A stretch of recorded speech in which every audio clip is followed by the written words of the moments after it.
जहांगीर जदून साहब, आज जो जुडिशल कमीशन का इजलास हुआ और इस जुडिशल कमीशन के इजलास में 9 जजेस का लाहौर हाईकोर्ट के लिए एडिशनल जजेस के नामों की मंजूरी हुई है।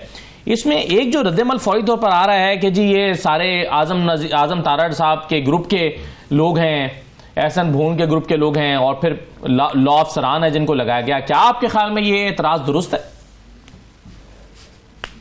नहीं, देखें, वो ग्रुप एक अलग चीज़ है और पार्टी अलग चीज़ है। PMLN का तो इसमें कोई बंदा नहीं है कि पार्टी का कोई नहीं है। तो ग्रुप तो आपको पता है पाकिस्तान बार कौंसिल ने अपना शेयर रखा हुआ है, उनके मेरे ख्याल में इसमें 2 3 4 बंदे हो गए हैं, हो गए। तो उसमें तो सियासी जमातों के साथ वाबस्ता ही है ना जी। अब एक ग्रुप की एक सियासी जमात के साथ वाबस्तगी है, दूसरे ग्रुप की दूसरी जमात के साथ वाबस्तगी है। तो उस ग्रुप हामिद खान ग्रुप का कोई लगेगा तो PTI का लगेगा ना सर?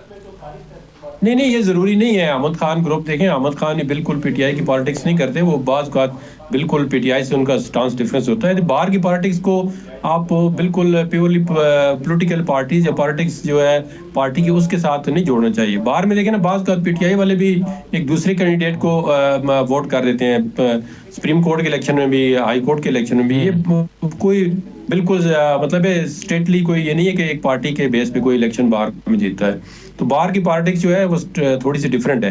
लेकिन ऑब्वियसली आजकल जो एक ग्रुप है वो गवर्नमेंट में, इसमें तो आप इनकार नहीं कर सकते कोई भी कि वो गवर्नमेंट को सपोर्ट कर रहा है, एक ग्रुप जो है अपोजिशन को। सही है। तो सर इसमें अब आप समझते हैं कि बिल्कुल मेरिट पे ये सारे नाम आए हैं और मेरिट पर तकर्रुर हुआ है? नहीं, मेरिट तो खत्म हो गया है ना। 26वीं आईन तरमीम के बाद किस चीज का मेरिट है? आप किसको मेरिट कह रहे हैं?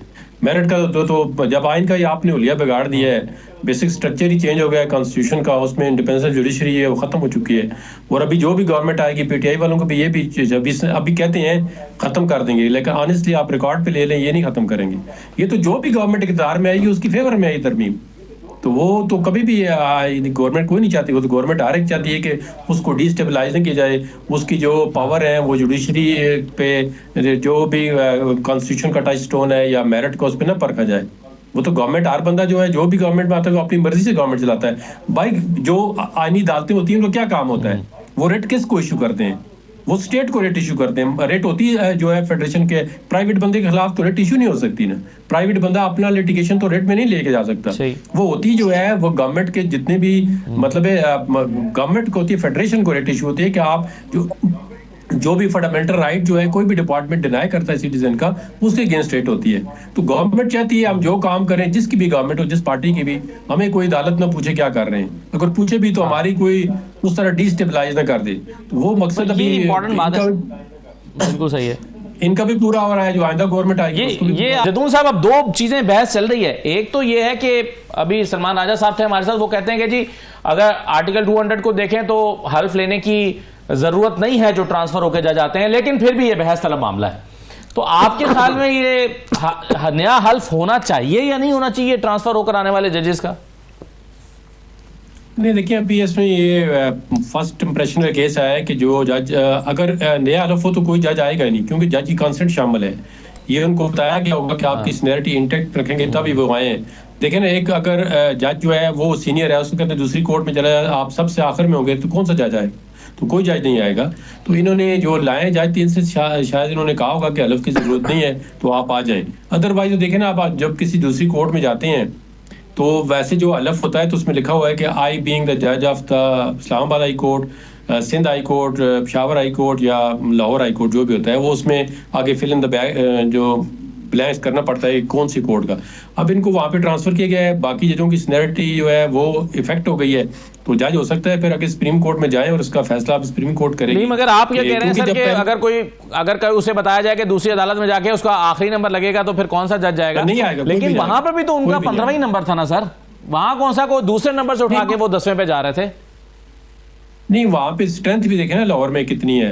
लाहौर की स्ट्रेंथ देखे ना, 60 जजेस में अगर 15वां नंबर है आपका, तो आप कितने मतलब पीछे आपके कितने बंदे बचते हैं? तो इधर तो आपका टोटल स्ट्रेंथ ही 10-12 जज है। हाँ जी। तो वो दोनों स्ट्रेंथ लाहौर में बहुत ज्यादा है। तो उस पे 15वें नंबर पे भी मतलब आपका चांस होता है कि आप 1-2 साल में आगे चीफ जस्टिस तक पहुंच सकते हैं। तो इधर तो आपको पता है ना उनका। चलिए, मैं वन लास्ट कमेंट, अगर डॉक्टर राइट। मैं डॉक्टर साहबा नहीं। वन लास्ट कमेंट मैं ले लूं आपसे। अभी शौकत यूसुफ साहब ने नहीं, कहा एक- कि आपकी एक- हवाइयां एक- उड़ी हुई हैं हमारा ग्रैंड अलायंस देख के। नहीं, एक मिनट जी। आप 1 मिनट मुझे जी जी जदून साहब कह लीजिए। मैं वो आपने कहा था जी, ना आप जी, डॉक्टर जी। साहब बिल्कुल इनके साथ बड़ी ज्यादती हुई थी पिछले इलेक्शन में, और इनके जो अगेंस्ट वो वजीर दाखिला बने थे ब्रिगेडियर साहब। उन्होंने इंतहाई किस्म हाँ। की इनके साथ इलेक्शन में ज्यादती की हाँ। थी। मैं क्योंकि इनका वकील था तो मैंने सारा केस पढ़ा होता। अच्छा। तो to be honest with you मैं बिल्कुल चलिए। फेयर कमेंट्स कर रहा हूँ कि इनके साथ बहुत बड़ी ज्यादती की गई थी इलेक्शन में। ठीक, चलिए जी।